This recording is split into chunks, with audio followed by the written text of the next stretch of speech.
So A blind guy made this bust of another guy. Blind. He felt his face. it was cut this out of It wood. was his neighbor. Yeah. It was a buddy's neighbor. Would feel his face and then carved that out of wood. Yeah. A long time ago. Well, that guy didn't want anymore because he said it was creepy in his house, or his wife said, "Get it out of here." Like, hey, it's a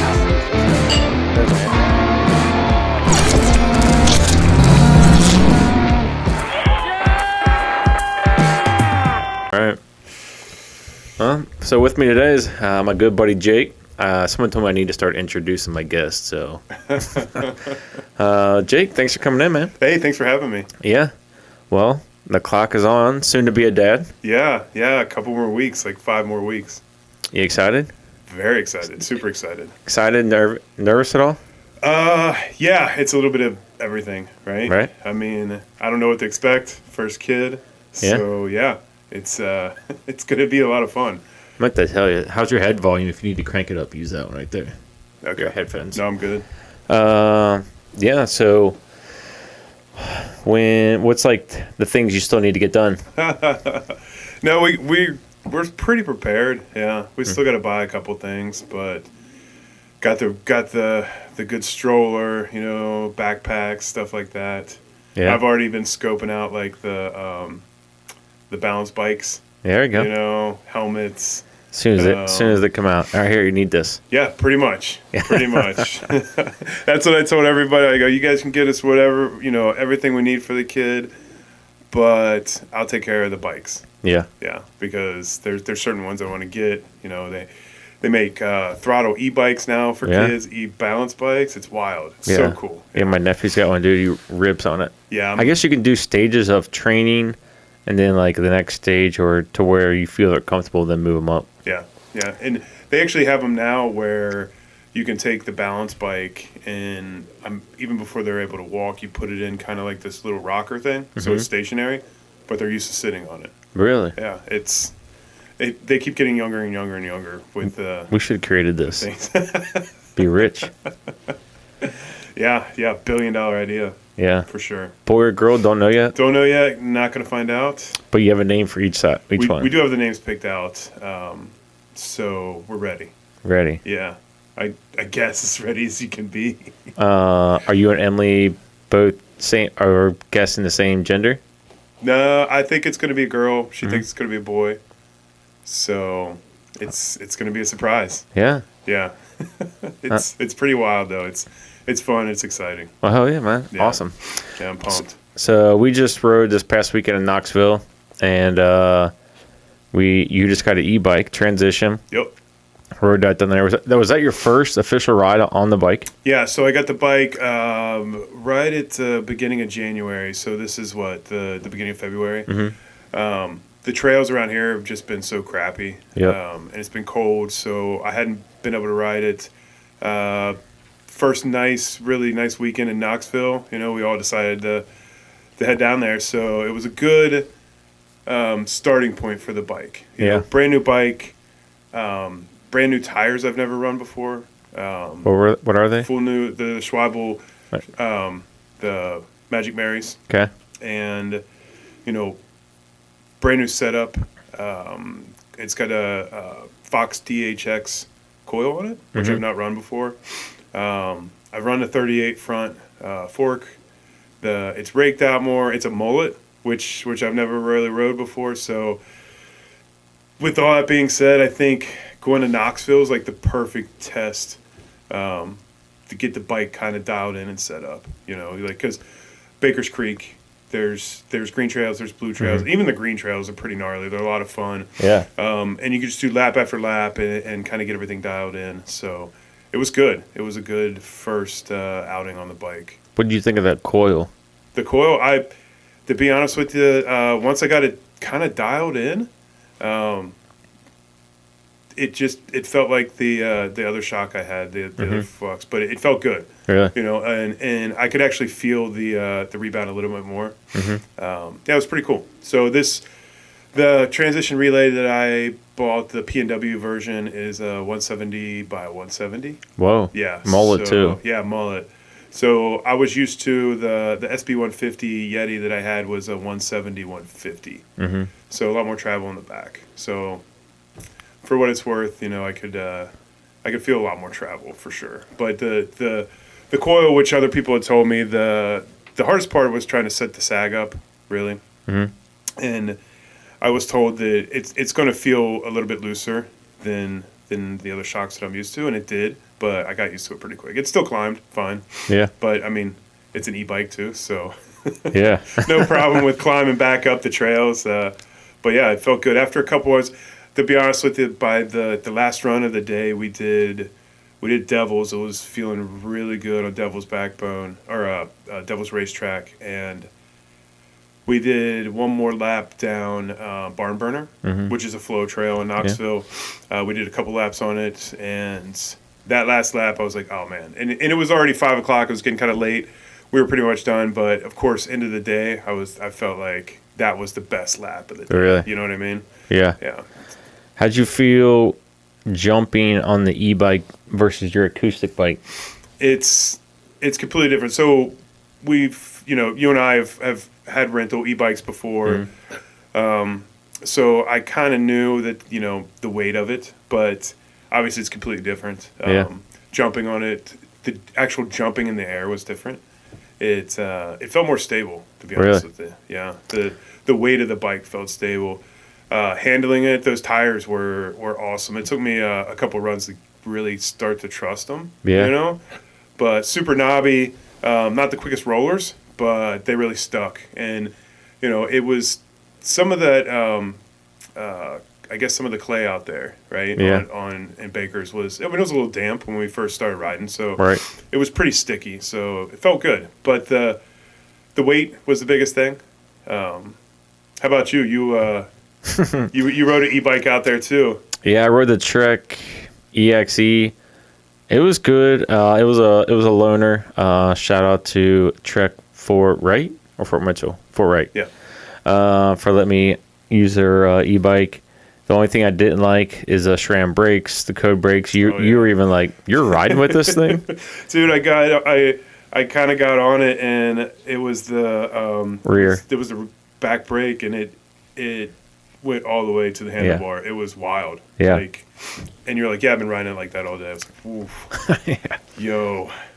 I had that Rock Shock suspension. I don't know what the shock was. They had the Lyric up front, and the suspension was dialed. Yeah. It felt good. Jumped great. I was real nervous at the beginning because, when I first started, it was like 95%. And then as we started going, I saw every, very fast, 1% going down. I'm like, dude, I'm going to be done in no time. But I never got to put it in boost because of that. No, actually, I put it in once, but... Oh, you never ran it boost? I ran it boost after you broke your chain to get back to the other way. But other than that, no, never ran boost because I was just nervous. Yeah. And... All about the battery. Yeah. Other than that, it was a good bike. I love that axis shifting. That was weird, getting used to that. It's like a little paddle. It's not like, where on an acoustic bike, it was... I think I would flip it around to where the top is harder, or however they had it, I would be opposite. But other than that, it was fun. Yeah. You mentioned, I forgot that I broke my chain. Yeah. Yeah. So about halfway through the ride, I realized too much torque on an e-bike will pop the chain. So luckily, two of our buddies, Matt and Delk, shout out to them for riding back and hitting the bike shop up real quick and grabbing me a link, which, it's my fault. You should ride with stuff, especially somewhere where you're riding pretty far out. I mean, we were pretty far out. Yeah. Learn my lesson. Ride with tools. Ride with some spare parts. So. Do you think that's like you were trying to use? I mean, you said you're used to your acoustic where you can kind of run through the gears. Yeah. And that was kind of like kind of got you there. Yeah, I'm still getting used to that. So it's just you can only do one gear at a time due to the torque and the tension on the chain, which I tested and broke. But so I rode yesterday and today at Devu, our local trails, and still getting used to that. Okay. Like, I'm used to just, Yep. and then you're in top gear or whatever. This one's like Yeah. definitely getting used to that. And it's weird with the e-bike too, like kind of knowing what gear you're in, that feel of it. So my regular bike, my acoustic bike, I could almost feel what gear I'm in. Right.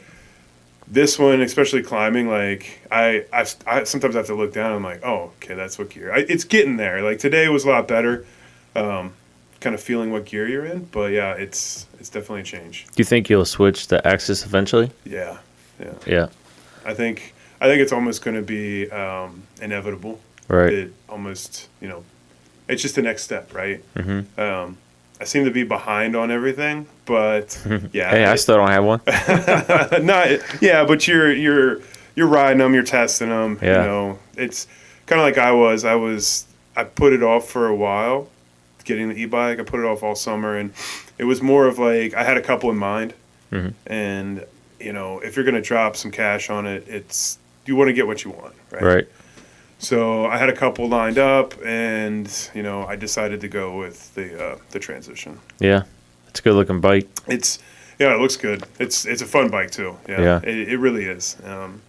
Did you think you would like the mullet? Because I think you were kind of on the fence about it. No, I was on the fence about it.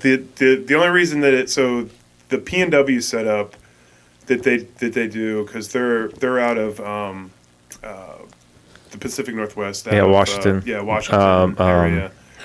So Bellingham. Yeah, Bellingham. That's what it is. So they put out that version, the P&W version. It's more like it's almost more like a free ride version, right?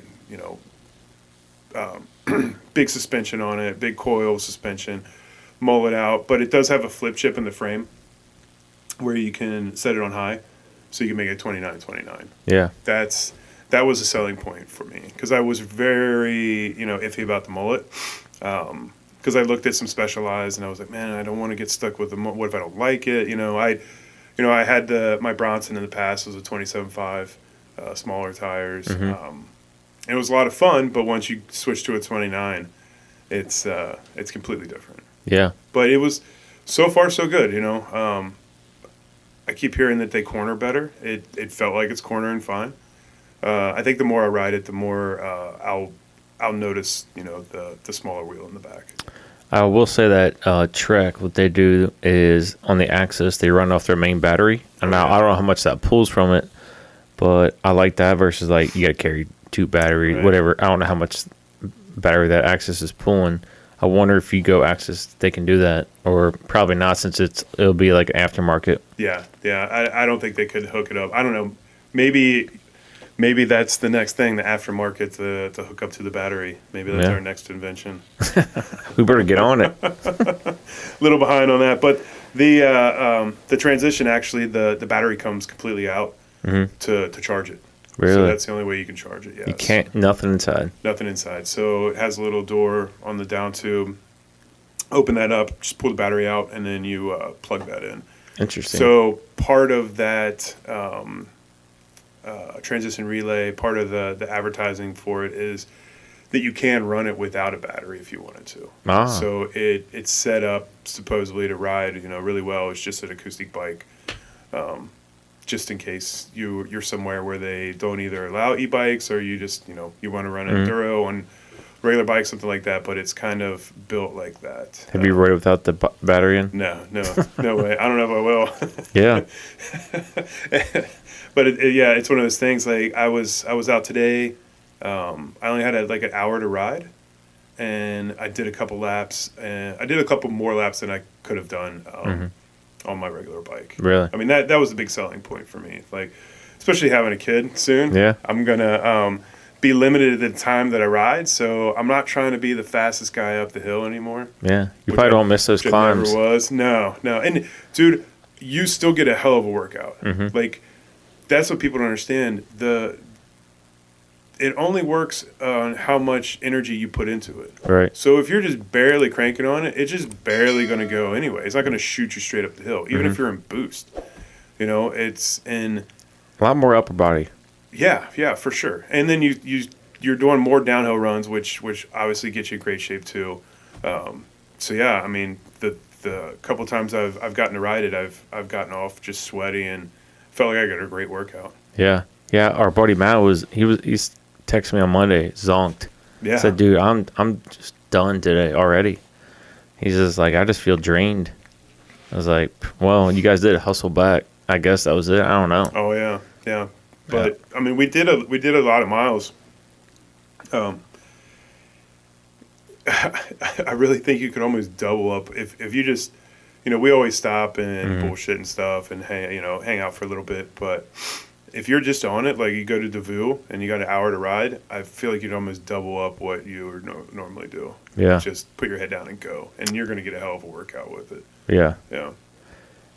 So is your battery, how does that compare to Kevin and Matt's? You're still smaller? Yeah, I think it is. Yeah. Okay. So it's like, what, 430? They got the Levo. Yeah, I don't know. Yeah, I don't know. But the motor is smaller. So Okay. the whole setup of it, it's a 60 watt.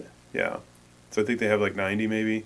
Yeah. But it's a smaller motor. So it's, it looks smaller in the frame. It weighs a little bit less. So yeah, it doesn't have quite as much power as some of the bigger e-bikes, but for what I'm using it for, Yeah. no problem. And so we rode at Knoxville. How much battery did you have left? 10%. Yeah.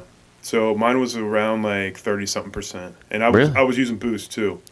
Like I kept it in trail mode. I never went down in eco mode. So it has eco, trail, and boost. And then I figured out it has a super boost that gives you like 10 seconds of even more. Wow. I was using that today. So so it's got a little thumb throttle on it. So eco, trail, boost. And if you hold up boost, it gives you like this 10-second burst of even more power. It's like a real techie section. Yeah, for sure. So like, I figured if you're running down like an enduro where there's like a little pedal up and it's coming, like you've pre-rode and there's a little pedal or techie section, you can get to that and boost it and ride through it faster. Interesting. Yeah. Yeah, Matt, well, he was the first one his bike died. He was the first one out. Yeah, it was. But shout out to Matt. He actually rode back and got me a chain link. So Yeah. he did get. I forgot about that when his battery died. I'm like, your battery's already dead. That's what I told him. I go, dude, you can take my bike. I'm sorry. I feel like that's on me. Yeah. But hey, they got an extra rundown bar burner going back to the bike shop. So Yeah, that's true. yeah. Yeah. So what else? Oh yeah, I was gonna say. Then we ate at 71 South. Yeah. Or North, whatever that restaurant was. 71 something. Good. Old church right there at Baker's. If you haven't been, good. Yeah, for sure, dude. Like Knoxville has such an awesome, not just bike community, but full outdoor community. Yeah. And since we've been going down there for the past, I don't know, 5, 6, 7 years, and watching it just explode into, and it was nice. It was 60 degrees out there, but like the amount of people that were at the pump track or just hanging out, and they had in the parking lot they had like a vintage clothes sale, and just like people outdoors walking the trails. Nice. Everyone nice. Yeah, everybody's super nice. So if you've not been to Knoxville, where the trailhead's at, they have big pump tracks and everything, but there's an old church there. It's just a huge building that they've converted into like a brewery and a restaurant and like a bike shop and with a coffee shop and like more things to come, which is awesome. Yeah. I mean, it's just sat there for forever empty and they're finally using it. But the restaurant was cool. It was good. It was perfect. You get off a trail, go in there, grab a beer, and grab some food. Yeah. What'd you get? Just like a chicken sandwich.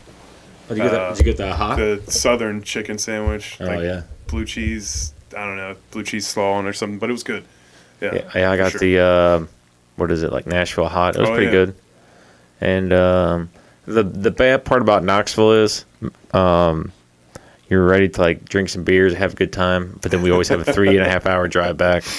Right, true. We went down there on a Sunday this time, and we need to plan a trip where we do like a weekend down there because you could ride everything, 2 days, even 2 days would be perfect. Or you could do 3 days, and V Hollow, which is an awesome bike park, is only like 40 minutes south from there.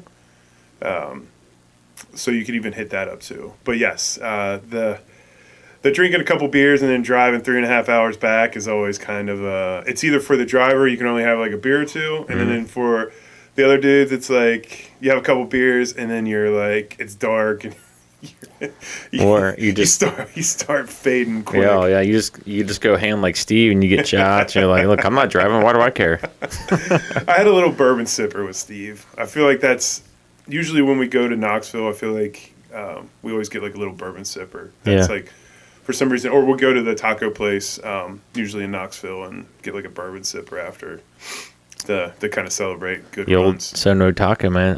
I don't think it's Kevin's place anymore. No. I mean, it's so convenient, just right there. The new restaurant in the church. Yeah. What was it called again? I wrote it down. I think it's called 71 South. 71 South. Yeah. But I mean, if you haven't been to Baker's Creek Preserve in Knoxville, it's awesome. And there's more than just mountain bike trails there. There's they have a greenway. You can ride your regular bikes on, and I think it goes up into the city. Yeah, and you're only 2 miles from downtown.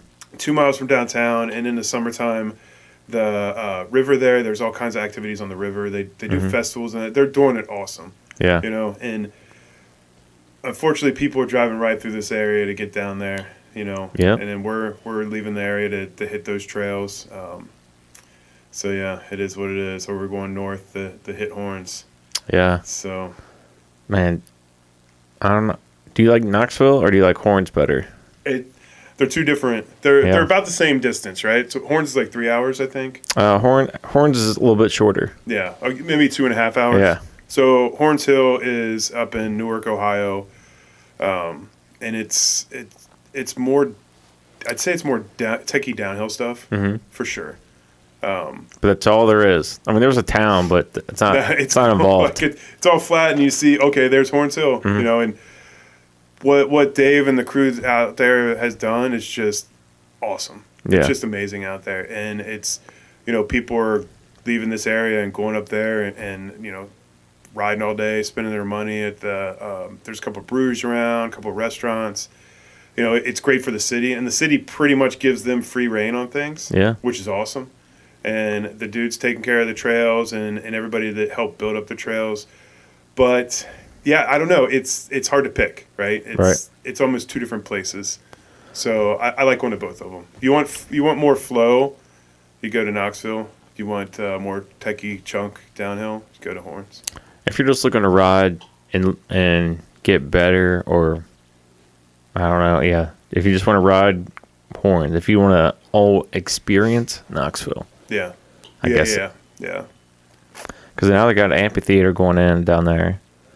I heard I've never been to their fall festival. I heard that's good down there. Yeah, I hope to get to that maybe this year. Yeah. So, do you plan on racing the e-bike this year, or is that if you now that you'll be a dad? No, that's the plan. Got a couple of races already kind of lined up in sights. So yeah, it'll be a different. Used to riding the regular bike in certain categories, so now I got to go up against all the e-bike dudes, which still they're working out some of the categories for the e-bikes, but the local Funduro series, I'd like to hit up almost all of those. So probably, I'll ride the e-bike. Nice. So basically, you have a Yeti for sale. I'll probably, I don't know. I'd love to keep it, but we also have a Santa Cruz high tower that I'll ride. So I might end up keeping that one and sell the Yeti. We'll see. You should. I want you to ride your e-bike like 3 or 4 days straight, and then ride your acoustic bike one day and see how you feel. See how I feel. See if it's if it's fun. Yeah. Funner. Yeah, I might do that. We'll see. Yeah. We'll see. I have a feeling by the time summer comes, it's going to be hard to pry that thing out of my hands. You'll be like, no, again. Yeah. Wipe the dust off the old bikes. You to the point where you're like, well, it's only 50% chart. I'm still taking it. Yeah, for sure. Yeah. So going up incinerator, is it like you're like, man, this is nice? It is. Yeah, it is. It is. Knowing that I can go up incinerator now and then hit every downhill trail and come back up and not be completely smoked. Do you go incinerator pigs or still incinerator all the way? Incinerator all the way back down? No, like as you're going up, do you? Oh, a lot of no, people- I go up incinerator all the way. Okay. Yeah, because I like the top part, Yeah. the at least half the loop to where at least when you get to devotion, Mhm. you know that whole like I don't know what they call it, like the run around. I can't Bates remember what they combs? call it. Yeah, the loop. Yeah, Yeah. There's a couple of Strava routes there, but that's a lot of fun to me. Okay. Yeah, and I'll ride that. They have a fire trail that they built for the Enduro series, so you can run the fun part of the loop, jump on the fire trail at devotion, and hit the loop again pretty quick. Wow. Yeah. Man, I'm gonna be like on my acoustic bike. I'm just gonna have to ride by myself now. No. That's the other thing. Like, yeah, I don't want you to be like, oh, I can't go ride with you guys. You know what I mean? I just want to tell you when I'm riding. I can't make it. No. Just like, I don't have to smoke it up every hill. You know what I mean? Yeah, like some people are like, I'll see at the top. Where'd he go? Yeah. Yeah. But like, so at Knoxville, we were all on e-bikes, but I said I would have still went even on my regular bike. I would have just said, hey, I'll meet you guys at the top at some point. You know what I mean? But Yeah. it's especially going on those trips like that. It's half the fun is riding, half the fun is the ride down there, and the ride back, and just cutting up and just doing goofy stuff. For sure. So you've also been now doing sauna and cold plunge. Which one do you prefer? Now you have the sauna where it's like a bag, right? You're almost like laying like a sleeping bag. It's like a body bag. Yeah, Wow. it is like a it's kind of like a sleeping bag, but it's I don't know what kind of material to call it, but it's Canvas, you think? no, it's kind of like a body bag. Really? Yeah. Hang on one second. Yeah. I guess I just hear it in here. All right. But yeah, the sauna bag, sauna blanket, I guess is what they call it. So it's infrared, and it heats up pretty quick. So what I'll do is I'll do a workout. So I try to do a workout every day, like a 30 to 40 minute like hit workout with dumbbell or kettlebells and balance boards and stuff like that.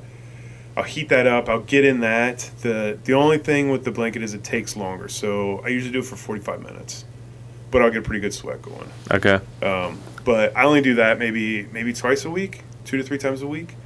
It's hard for me to just lay there. That's the biggest problem. Yeah. So I'll lay in it and I watch TV and stuff, but I'm like, by the time it's done, I'm like, man, I can't lay here anymore. But I do cold plunge every day. Really? First thing? Or just when you get a chance? So I usually do it last thing. So I did it right before I came over here tonight. After I work out, I'll usually do it very last thing. I've done it. So like this past weekend, just if I'm running out of time or something, I'll do it and then I'll work out. So I kind of mix it up a little bit. Yeah. And so I'll get in for like 5 minutes. Today it's been warmer out here. So it was like 42 degrees today. Which actually, considering how cold it had been the past few weeks, it felt like no problem. Yeah. So how often do you have to drain that water or recycle it? Probably more often than I should. No, there's some things, like if you look on YouTube, there's some stuff that you can put in the water to keep it from getting too gross. But if I'm getting in there after a ride or after I work out, it's... you got sweat and oil and stuff on you, so you gotta put me on the spot. It's at least probably every 4 or 5 days, drain it. Okay. But maybe once a week, Then drain it, you just clean it out and refill. I'll just wipe it out and then refill it with the hose. I just have it in my backyard. And then you just go get a bag of ice? No, well, it's been so cold out with the hose water. I'm just going off the temperature of outside. So What's the coldest it's been? I got in and it was 28 degrees. I chipped out. So we had a cold spell. Well, it was like a week, right? Where it was like almost didn't hit freezing at the beginning of January. And I broke out and I poured hot water in it and I broke up the ice and it was at 28 degrees. Damn. And that one was like, that was How long of a time? So I did 5 minutes. Wow. Yeah, I was just going to do it for 3, but once I got in, Up to your neck? Yeah, that one got me shivering. It's weird when Bring that mic a little closer. it's weird when you get out and like I'll have like a kind of like a freeze line right there. Yeah, like, you yeah. can feel where it was like right there because I'll just kind of sit in it and if it's not cold enough, I'll kind of churn the water around. But I don't know. I think it helps recovery. Their neighbors are like, look at what's this guy doing? They can't sit with the fences and stuff, and it's actually cool. Like I'll get out there, I'll put my earbuds in, I'll put on like some stick figure or something like really calming, and then just kind of like the dog comes out with me. We have a routine now, so dog comes out, he'll walk around the yard for a little bit, and then he kind of sits in front of me and watches the whole backyard while looking for squirrels and rabbits and stuff. Yeah. While I do it for 5 minutes, and it's one of those things too, like I enjoy doing it. I never want to go out there with the mindset of like, This sucks, it's gonna suck. Because you do that, yeah, it's gonna suck. And I got it in my head, so I'll start my watch and I'll stand in it, and once I hit that button, like I have to go down. Yeah. And it's kind of doing something I really don't want to, but I do it, and yeah, it's fun. It's addicting, dude. You can it gives you a pretty good buzz coming out. Does. I rented a house in Arizona, and I was like, man, it's cold. I can't swim in this. And then I was like, all right, let me do like ice baths in this, whatever. It's probably still 50 or 40, high 40s. But man, I was like, and then I was like getting ready to go to work because it was in the morning, and I was like, I don't even need like coffee, man. I'm like, I feel so weird. Right? And I was just like, let's go. Yeah, that's where it gets addicting for sure. Yeah. But you've been doing saunas, right? Yeah, actually, I was going to say I did it today at noon. I ran. I'm doing this run competition. Then I got in the sauna. Man, I never done the sauna like midday, and it kind of zapped me a little bit, like made me a little bit tired. Yeah. I don't know if that was it or what, because usually I do it right before in the evening. Then I go home and I'm ready to go to bed. It knocks me out. But yeah, I do the sauna. I try to do 20 minutes minimum, 20 to 30. Depends on what the heat is. But yeah, I mean, I like it. That's a pretty good time. I mean, But it's like, I always have to ask if I'm not looking at it. I'm like, hey, what's the temp? And they're like, oh, it's only, or it depends on the person. Man, it's hot. It's 170. I'm like, I want it hotter. Like, I'm always like, what's optimal? Like 180, right? 180 That's what they and wanted, then 180 to like 180 to 195. It's funny. I was staying at this hotel in Arizona, this Hilton. It was like an old, you could tell it used to be like an old like resort. yeah. And I went down to the gym. I was like, man, that's like legit gym, but like old school stuff. And then I saw they had a sauna. The sauna was small in this room. It was like this closet right here. So That's when it gets kind of scary, dude. I was like, ugh. I get in there, Jake. It was like the hottest sauna I've ever been in my life. I'm like, Because it was probably malfunctioning. Like, something. So I was just like, dude, I was like, this is hot. Like, and it was so small. I was like, I got out. My skin was like red. I didn't touch anything. It was just like almost like wow. the next day I go back in. It must have been on its last, like, it wasn't even getting, like, there was nothing. It wasn't even room temperature. I think that was it. It's like one of those, like, what do they say? That it runs, like, perfect right Yeah. before it blows up. Yeah, you know? I think that was it. I was like, man. And then I was like, wow, there's a steam room. I just don't like steam rooms anymore. I think it's too, I mean, they're not bad. I just feel like, I'm just getting wet here. Like, Really? yeah. I did, so, You can't have your phone or your headphones because there's too much moisture. yeah. Couple weeks ago, our buddy Scotty G, shout out Scott. Shout out Scott. He made that. Yeah, made old Delmer. Yeah. And he cremated Delmer, too. So let's not, Well, let's not, I don't know if we can really just say that like that. But yeah, go ahead. So I went to the gym where Scott goes, the country club. Yeah, 5-star. 5 season. 5 seasons, yeah. Yeah. Yeah. And they have, so I did his routine. So we did like 15-minute jacuzzi starting out, cold shower, and then we did dry sauna, cold shower, steam room. And that was the first steam room I've done in like, I don't know, forever, right? And I go in and I really liked it. He had it cranked. But it took me a while to get like being able to breathe. Yeah. You know, because like It's hot.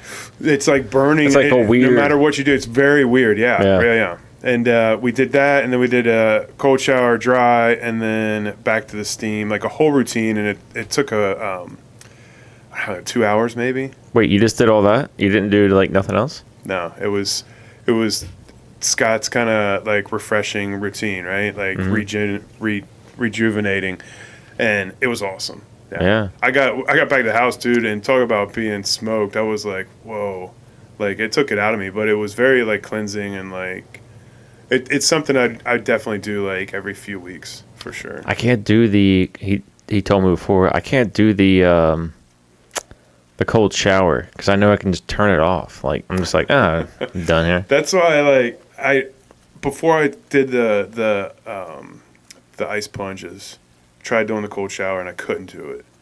Right? It was just I don't know, it's just too sporadic on you. But part of that routine, I was like, okay, I'll do it. Something in my air vents. It's an old house. But yeah, having that part of the workout routine, man, it's really helped, and I'm looking forward to see how it's going to help, just riding this year. Mm-hmm. And like you and I pass stuff on Instagram all the time. We'll send each other stuff about what we've seen, and there's so much new stuff out there. Yeah. And my wife, shout out to Emily, I always say she's my guru. Like, she finds all these people, and she's like, yeah, start following this person, and then I'll listen to their podcasts, and I'll be like, yeah, I mean, there's so much more information out there than what we've had in the past about, plunges and saunas and, ways of eating and things to eat and, prioritizing protein and like things like that. And just, it's a lot of fun just getting into it. You listen to some people, like people that we know, I was like, yeah, like, oh no, that's just people like there's people just aren't selling saunas. So I just found a new way to, it's just a marketing scheme. I'm like, I don't know, I kind of like it. Yeah. But I listen to Gary Brecka. I'm still listening to the one with him on Rogan. Listen to what he has to say. That's a good one.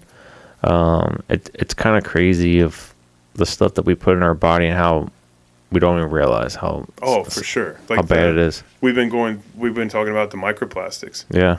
And it's hard to avoid it. Hard to avoid. Because you and I, we both travel a lot, and we were, you and me and Emily were on a text thread. We're like, oh, what do we do while we're traveling? There's so many water bottles out here. Mm-hmm. And, I'm reading this text thread and texting you guys as I'm drinking out of my water bottle. And I was like, oh, shit. It's hard to avoid it, right? Yeah. But how do you also get filtered water and get everything out of that while you're on the road? It's right. Still haven't come up with that solution. Yeah. But maybe it's out there. Maybe put that on the list of what we need to invent. the portable water filter that's not in a plastic bottle. Yeah. And yeah, I need like a water bottle to travel with. But then sometimes I feel like I'm drinking water and this like, the inside's metal, or if it's like a Yeti cup, whatever, that style, I'm like, you can feel like you taste that metal a little bit. That kind of, I'm like, is this better? Right. But yeah, it's cool. Like there's a lot of people out there. Like listen to Max Lugavere. Mm-hmm. He's got great podcasts. Rhonda Patrick's awesome. Dr. Mark Hyman. Mm-hmm. He's got some really good stuff. There's just lists of these people that, and it's what's cool is they all don't agree on certain things, but a lot of it's kind of the same message, right? Mm-hmm. And it's all about being healthy and taking it into your own hands and not going through other means of it. Yeah. Well, your wife changed what was that test that she took to change her diet? Yeah. So like continuous glucose monitors. Okay. Yeah. Just monitoring your glucose. That really, really helped out a lot. Yeah. What did she realize? Well, she knew she was like couldn't, or what's the stuff? She can't like eat. What's the gluten? Gluten. Yeah. So when she took that monitor, though, what else did she kind of cut out? So it's how your body reacts to things, and it's also how like if you eat certain things and then you go and like let's say you do like a 10-15 minute walk afterwards, it's keeping that glucose spike down, right? So I wore it. I wore it for a week. We were together out in Southern California, out in Joshua Tree. So she's like, hey, put it on. It'll monitor on my phone, but we can take a look at it. And it was wild. So let's say I had like a breakfast burrito, right? The actual wheat wrap that's supposed to, everybody knows it's not healthy, but Right. shot me through the roof. Really? Spiked my glucose, yeah. Really? Yeah, just stuff like that you can learn. And then like, I can't remember what it was, but I ate something and then we went for a big hike, and that kind of leveled it off. I think you can do that stuff for, a few weeks or a few months and start to learn what works for you and what doesn't, because everybody's different. Yeah. But I think the whole goal is to keep that glucose from spiking, and keep it minimal, which, makes you healthier, keeps you from aging. It's just all kinds of different things that helps. But unfortunately, in the United States, you cannot buy a continuous glucose monitor. You can't just go out to the store and buy them. You can in any other country. So wait, you guys got it when you were over Europe? No. You have to sign up for a study. Ah. Yeah. Or you have to be prescribed. Interesting. So, yeah, very interesting. People could say that, they don't want you to see this kind of stuff. But there's absolutely no reason that they shouldn't be for sale. But you can sign up for studies, and there's websites out there now that cater towards that. Like, you sign up for their study, and, you get that. And So is that thing good? Does it ever go bad? yeah, you got to change it, I think, every week. Really? Yeah, you just put it on your back of your arm or inside of your arm or different spots. But I think you change it out once a week. Yeah, or maybe it's like 7-10 days, something like that. So you guys didn't change anything in the diet at the house? No pizza for you, I know that. Yeah. There's a lot of stuff that we changed up. Yeah. Really? Yeah. And right now it's been more of about prioritizing protein. Yeah. And High protein. High protein, yeah. Especially doing workouts and, stuff that we do continuously active. The normal person doesn't really get enough protein. Yep. And I really prioritize it, and I still don't get enough protein. Like, it's hard to get as much as you really need. How many grams do you think you're taking in daily? I'm probably pretty close to what I need. I think it's like, half your body weight, something like that. I thought it was your full you wanted to take in. Yeah. So I'd have to look, but Yeah. I try to do the best. Like, I don't continuously, like, write it down. Yeah. But just kind of mentally from what I've been eating. And then, like, prioritizing fiber and stuff like that, more vegetables, and which I always love vegetables. So. Yeah. I was talking to my brother today. Well, it was a group between me, my brother, and my sister. And our brother's like, yeah, I do smoothies every morning. And we're like, oh, what do you put in them? And he's like, greens, this and this. I was like, you need a protein in your breakfast. I was like, maybe add avocados or a protein powder. And he's like, he's like, it's funny you say that. I was at Costco and I think he said Costco. He's like, and they put avocados in it. And he's like, it tastes great. I was like, so protein's like a macro of your diet. You need majority of your macros, and there's other things which I was kind of explaining are called micros, which yes, you need them, but the protein's so high on your list of your daily content, whatever, that's what you need most of. And right. I was trying to explain to them. Yeah, avocados are great though, man. I usually eat one every day, like a small one. You ever do fats. You ever do redneck salsa or redneck guacamole? I'm saying you take avocado, mash it up, and then take some salsa. I put it in my eggs, so I'll make a bowl. I'll put avocado, and then I'll make a couple eggs and put that in there. Shout out to our buddy Joby. I stopped over his house today, and he goes, "You ever had avocado toast?" I'm like, "No," and he's like, "It's on sourdough." I was like, "I never had it." He goes, "You never had it?" I was like, "I take that back. I had it once at a hotel with eggs." Dude, he gave me this piece of sourdough. It's this big. People can't see it. It was giant. It looked like an elephant ear. And then he put like everything bagel seasoning, and I was like, "This thing's pretty good." Yeah, it's good. It's good stuff. I was actually like, "Man, I need more of this." What do you think? Since avocados have like a shell, do you think how much they matter if it's organic or not? There's a list of, can't remember what it's called, but there's like some of these people that put out like lists of vegetables that you want to get organic. Yeah. And ones that it doesn't really matter as much, which I think like having a shell probably doesn't matter as much. Yeah. But there's other fruits and vegetables out there that'll absorb more. Right. That you'll want to stay more on the organic side. I took all my like berries, strawberries, blueberries. I saw where these people, they'll put them in a big bowl of ice water, no ice cubes, just cold water, and then they'll put apple cider vinegar and then some baking soda and mix it up for like a minute, 2 minutes. The water turns disgusting. Yeah, I bet. And your berries taste amazingly better. Probably, yeah. Yeah. I mean, I know I'm guilty of just running like the blueberries through a little bit of water. You know what I mean? Yeah. Yeah. So when I lived in Arkansas, the main supermarket out there, whatever, I'll just shout. So that's Walmart headquarters. People say never get their produce. Really? Yeah. I don't know. I don't shop at Walmart, but Yeah. I don't know. All right, so let's talk some mountain bikes. We talked a lot about that. I mean, so it looks like Gwin is starting Gwin Racing Company. Oh yeah, and it's into some downhill racing, huh? Yeah. Yeah, that's pretty cool. I don't know what that means, but he's got a team. It's Is it just him? No, it's Seth Sherlock and somebody else. I can't remember the dude's name. American or no? No, I don't think he's American. okay. Yeah. And what do you think the bikes? I don't know. Maybe Nico's. I don't know. What's it called? The frame company. Frameworks. Yeah.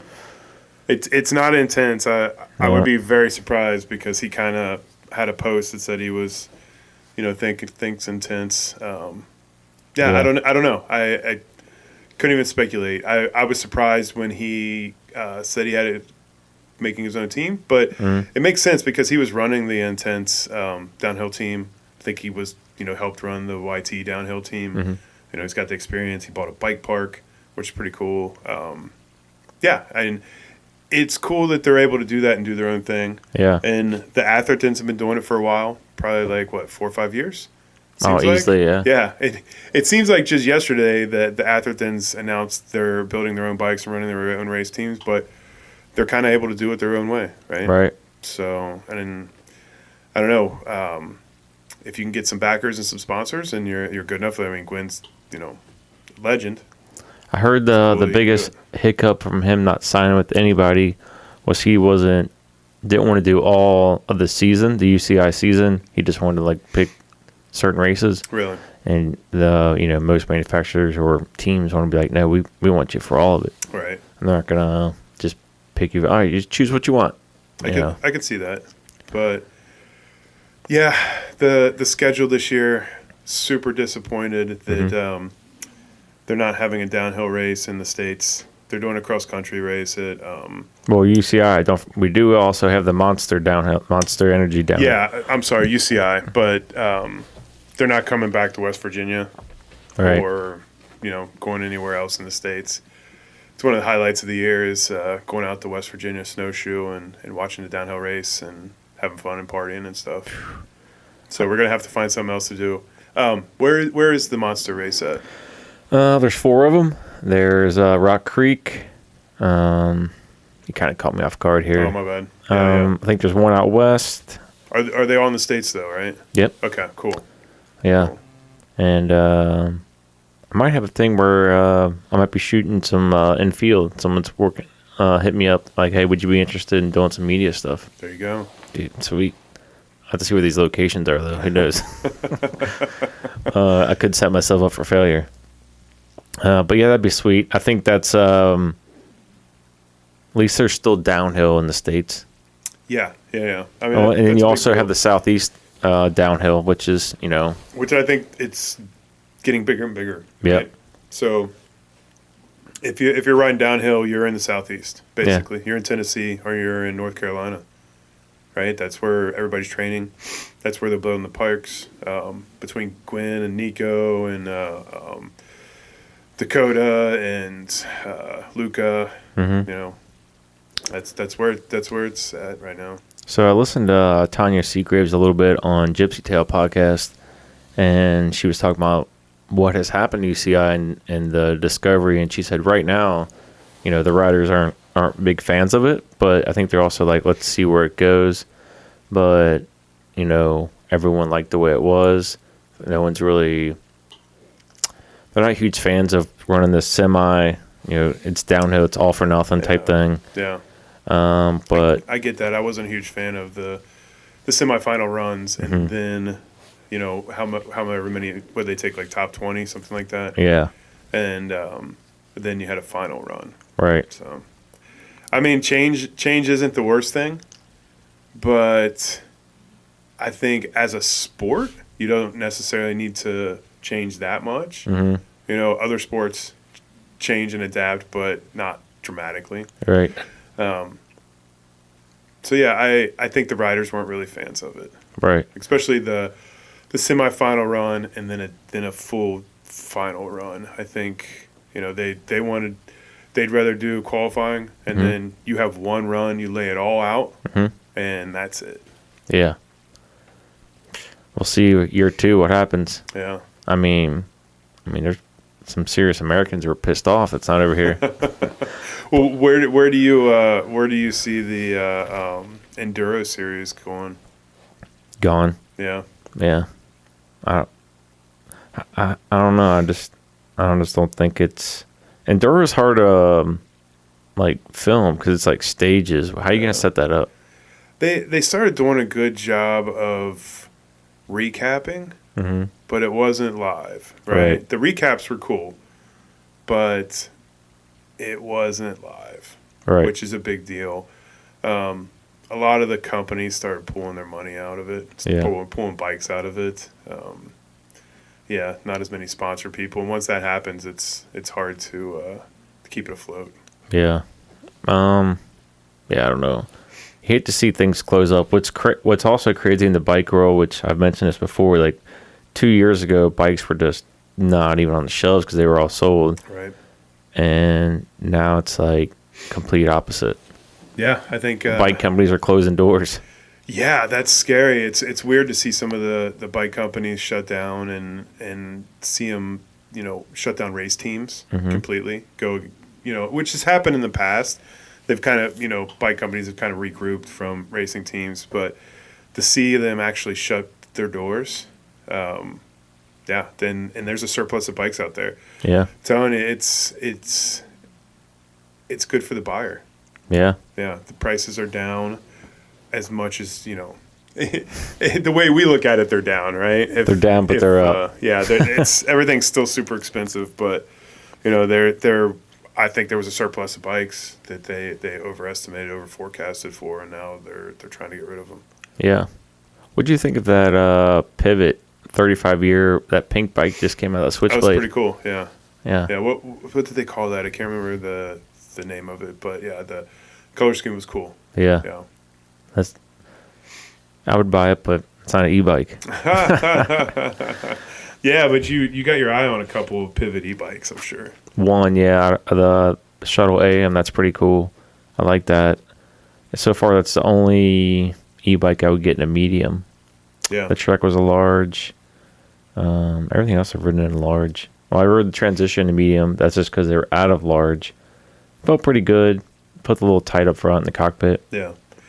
It's weird. So we've both demoed a lot of different e-bikes throughout the years, and like for some reason, all e-bikes to me felt really tight in the car, Really? really close. Rider triangle, I guess they say. Yeah, it was the Transition. The one I have, not so much, but some of the other ones I've rode before felt like that. Tight? Yeah. And I don't know what it is. Maybe it was just me. I'm not used to like a demo bike or something, but yeah. You got extra large now or large? Extra large. Were you nervous if it was too big or what? No, my size kind of 6'3". It usually goes for an extra large. Yeah. Have you rode a large that's fine? Yeah, the Santa Cruz High Tower that's Emily's that I'll ride to. I mean, I feel big on it. I look big on it, but it's fun to ride, and I can ride a large if I needed to. But it's hard to if I was able to demo the bike, demo both sizes and pick between, that makes a big deal. But just to order one and say, I'm going to go size smaller, and if it comes smaller, then you're kind of screwed. But luckily for how tall I am, most bike companies make it pretty easy to where it's like, oh yeah, you're extra large. But for Emily, she's 5'10", and she kind of teetered in between that medium and large. Yeah. You know what I mean? And I'm sure you're close to the same, like, Yeah. could be medium, could be large, just depending on the manufacturer. I rode our buddy Andrew's YT, and I think I would have needed to size up almost to a double XL. Whoa. Yeah, Be a big frame. yeah. Didn't mean to jump back around here, but what do you think of Dakota at Mondraker and Greg at Norco? Yeah, that's pretty cool. Changing up bike frames. I like Mondraker bikes. Ever since I fell in love with one out in Bentonville. Outer Bike 18 Outer or bike, something, right? yeah, like 18 or 19. So that was like 5 years ago. Yeah, it was awesome bikes. I think I think they want to make a better presence in the States. Yeah, so we'll see. We'll see how he operates on it. Seems to be comfortable so far. And Greg on the Norco. Yeah, I mean, I was surprised. I thought it. Yeah. I guess I wasn't surprised that he didn't retire, but I was surprised that you never know the back workings of these things. But you always think Greg Menard on Santa Cruz. Yeah, He's forever. been on it forever. Yeah. So that was more of a surprise, and for Norco to kind of be back in downhill after a long time. I don't know if they were back last year, but that's a brand that had taken a few years off. Yeah. Yeah. And then, what's her name? She went to YT. Downhill girl. Not Val Holly. Yeah. Okay, she's on YT now. YT. She flipped from Trek to YT. And again, YT's another brand that left downhill for a few years. That's the thing about YT, man. That would kind of scare me as a rider because, like, they come and go. Yeah. You're just like, guess it is what it is. I think, though, as a professional rider, you're probably used to switching teams every 3-4 years, something like that. And, unless you're like elite. Like Lewick. Yeah. Yeah. Finn. Yeah. These guys are locked in. Like they'll be specialized for Greg for forever. Santa Cruz. Yeah, he was on Santa Cruz forever, and it's going to be weird to see him not on Santa Cruz, and the whole syndicate's just kind of Jackson. sure. Yeah, they got Jackson and Lori Greenland. Yeah, they went a lot younger. Yeah. I mean, I think Jackson's gonna just smoke everybody this year. Really? Yeah, I think so. That would be my pick for unless something happens like mechanicals or because that snowshoe he was rolling, blew out his back tire. Yeah.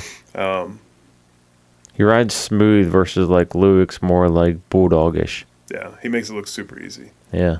Yeah, which is wild. I mean, it's cool watching him ride, but I think he's going to be on top of the podium for a long time. He's like that next generation coming in. It's crazy to watch. Like when we there, like West Virginia, you're like, "Oh, this looks tough." And they just like boop boop, and they're like out of it. You're like, "Okay, I would have struggled." Or like the gap jumps, you're like, "Holy shit, these are huge!" Yeah. And they're like, "Whoop whoop whoop," yeah. And then like that's not even like the jump they're worried about. No. You're like, okay. Yeah. That's why you're getting paid to do it. Yeah, it's like they're not worried about the jumps. Where's that specific line where I'm the fastest? Yeah, and it's so wild that the top guys, I mean top 20, top 30, they're separated by, halves of seconds, quarters of seconds, you know what I mean? They're all like right there. Yeah. Yeah. Good stuff. So and it just, one little difference in the line can completely change it. Put you up like a second, and that's all it takes. You been watching any Supercross? I have a little bit, yeah. I didn't watch Detroit. I watched San Francisco, where it was just a mutter. The mutter, yeah. San Diego's a mutter. Yeah. So you're not fully caught up yet. No, I'm not. You gotta watch. I didn't watch the Aaron Plessinger win though. I need to go back and watch that because I really like him. Ohio boy.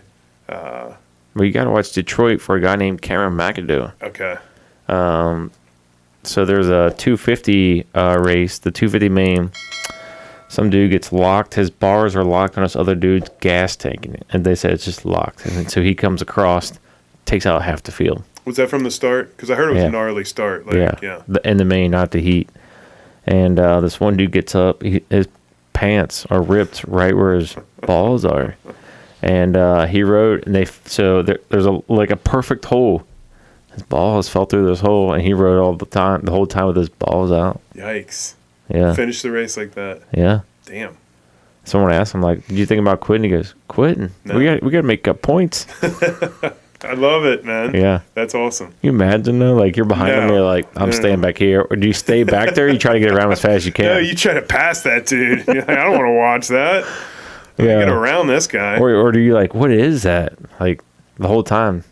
I showed you a picture. Did you see it? Yeah, you did. Oh, my You sent God. a picture of it. That's real. Looked pretty gnarly, yeah. But to finish a race like that, that's pretty gnarly. Do you think it'd be worse Their junk on hanging out. downhill? No, I think they're both worse. They're both pretty bad. Imagine hitting those whoops every time. Yeah, I mean they hit enough jumps. They probably hit more jumps than downhill. So, and what's the time limit in the main? Like 14 minutes? 15 15 minutes? Yeah. Yeah. That's a long time to ride around with your junk hanging out from the start. from the start. What do you think those pit boards look like? Balls to the wall. Yeah. Or yeah. You're riding balls out. I don't even know. It just seems like it would be not comfortable. So this year, are you doing any training off the bike to ride for the races, or are you changing anything in your program at all? Yeah, just I wouldn't say change, but just the hit workouts that I do. I try to gear them more towards,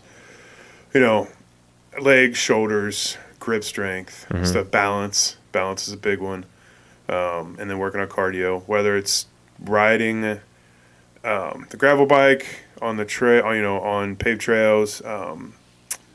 Do a lot of the rower. We have a rower at the house. Do that 15-minute segments of that. We have a Nordic bike, so try to do some sort of cardio, right, every day, and then try to do a workout every day, or do a workout every day. Yeah, I'm in this February running challenge, 75 miles in the month for the month. There you go. I'm only got 10 in. So what is today? I still got, you got time. Yeah. You just bust out a marathon towards the end. 3 marathons, you're good. 2 marathons. So 50 miles back, like 25. Back. you're lucky because there's an extra day in February this year. Oh, is it leap year? Yeah, it I didn't is. know that. Yeah, so you get 29 days. Yeah. So what's that divided by 75? How many did you kind of average you needed to do? So if you did off 28, it was 2.5 per day. Okay. But I don't know how many days so you take off. I think I'm still at like 3.2 per day if I keep going. The treadmill gets old. I got to get outside. You get outside. Yeah. I can't. It's so hard for me to do it like a treadmill. I can do a stationary bike with like the Nordic track because you're actually riding like the video screen. Mm-hmm. But I've never, ever been able to do a treadmill. It was hurting my knees today. Yeah. I always feel weird when I get off of them. And I can never keep a regular pace that I'm used to. And I can never do the same distance. Like, yeah. I'm like a mile and a half on a treadmill, and I'm like, I'm done. This is, yeah. Like when we travel, I'll walk on a treadmill, but I'll try to run outside as much as possible. But a couple weeks ago, I was in Chicago, dead of winter. It was snow on the ground. I was not running outside. So Yeah. I walked on the treadmill and did some weight, some kettlebells and dumbbells and stuff. But yeah, outside. I'll take treadmill over elliptical. I'd be I haven't done one of those. They're always at the hotel, but I've never. boring. Yeah, My feet always fall asleep. because you're not really. It's no impact, right? Yeah. Yeah. So it's just kind of moving your legs. More and barely. Yeah. All right, let's go. So before we go, this is Delmer. So let me explain this. I think this is on camera. Do we So want to bring them closer? Or? nah, that's good. Okay. All right, so Delmer there used to be this bust. Actually, that's a picture of it right there. And our buddy got it. Wait, let me explain this. Do you know the story? Okay. Yeah, so a blind guy made this bust of another guy. Blind. He felt his face. it was cut his this out of it wood. was his neighbor. Yeah. It was a buddy's neighbor. Would feel his face and then carved that out of wood. Yeah. A long time ago. Well, that guy didn't want anymore because he said it was creepy in his house, or his wife said, "Get it out of here." And this thing, I'm telling you, this thing was big. Yeah. I mean, big. Probably 30 inches wide, 2 feet tall. Yeah, it's set pretty high. So he didn't want it. So then we started kind of like swapping it around. People were like, this thing's creepy. And then we drilled a hole in its mouth. We put a cigarette on it. We put some like steel safety glasses, mirrored safety glasses. We put a hat on them. And then He came out to some bars with us. Yeah. He went bar hopping on the Valentine's Day pub crawl. that's right. Yeah. He was kind of a mascot at bars. Yep. And his name was Delmer because it was No. Go ahead. Delk and Helmer. But that's because that's what Jacob thought he was. Yeah. Yeah. Yeah. He's like, okay, I know who Justin is and I know who Kevin is, but who's Delmer? Mm-hmm. He thought it was Delk and Helmer. He thought it was an actual person. Not Yeah. the bus, but the name. Yes, So we yes. started calling The bus. Delmer. Delmer. Yep. And then our one buddy somehow had him in his truck. He got real drunk at his farm and Rest Burned in him. peace, Delmer. burned him to ashes. So what we have here is a urn. It's really a box, but it's a urn of Delmer. And I guess there's ashes in there. We don't know. And this thing's gone to Arkansas with me. This thing's been everywhere. I don't know why I have it, but if it kind of fits now, we can have it here. Yeah, it's now haunting the house. I love it. Yeah, at least, I understand Scott threw it in the fire, but he created What if he this. faked it? And he still has Delmer still somewhere. has it. That would be cool too. But he created this, and Delmer can still live on. Hasn't been out to any bars with us lately, but the bust was pretty impressive. We should take this out. To a bar. And then, I won't say what we should do, but yeah. But yeah, take it out to a bar. Yeah, so is Delmer going to be a fixture of the Riverside Down? Yeah, we can do that. I don't see why not. I like it. Kind of makes sense. Blocks that little outlet right there. No, it's good. It's good. You know what we should add to it? We should probably add like a bottle opener. Like, I like that. I don't want to mess his urine up there too much. I love it. Yeah, rest in peace, Delmer. That's funny. He's traveled the countryside with you Yeah. in the van. Well, there was a plan at one time, but he's kind of made his home now. I was going to get an Amazon box that I received a package, rebranded, take it somewhere, and I couldn't decide whose house. Like Amazon, and then that. Leave it, yeah, because that's what we did with the bust. Whoever had the bust last was responsible for it, basically. Because the one pub crawl, I got stuck with it, and then I brought it over for a podcast, and I left it with you. Yeah. And then we brought it to Scott's birthday, and we left it with Scott. Yeah. That's what it was. That's where he got the glasses and hat and everything. My brother brought his kids over one time, and it was still Delmer, still the bust. And they go, "What is this?" I was like, "Just long story." Hard to explain. Long story. It's not going to make any sense. Probably not making any sense to these guys. But If you want to play with them, fine. But I can't go into the story. Well, dude, thanks for coming over. Hey, thanks for having me, man. Yeah. It's been a minute. So yeah, looking forward to lots of rides this summer with you. Yeah. Yeah. We need hopefully we can do a trip. Yeah, I think if we plan it towards the end of summer, maybe early fall, it'd be perfect. Where you want to go? Anywhere, right? Vermont. That would be Washington. Cool. Killington, Washington. Dude, I'd even go back out to Utah, Bentonville again. Yeah. Where else? We go back out Chattanooga. to Chattanooga would be awesome. Yeah, we heard about some new trails out there. I know we at least need to do. We'll do a camping trip out to V Hollow again. Yeah, so a lot of things in the works. Yeah. And there's a lot of races this year too. Not only the Funduro, but Brown County Enduro. Yeah. It's happening this year, which would be a lot of fun. Bluegrass Enduro. Yeah, Bluegrass Enduro. That's at Fort Duffield. Probably what, April? April. I think it was March last year. April, yeah. And then also in the fall, the one at Sugar Camp. Yep. Hopefully be able to do that this year. Yeah. So a lot of stuff going on. Yeah. It's gonna be a fun. You're gonna have a busy year. Fun season. Yeah. Yeah. All right, man. Appreciate it, and thanks everybody for listening. Yeah, dude. See you. See you.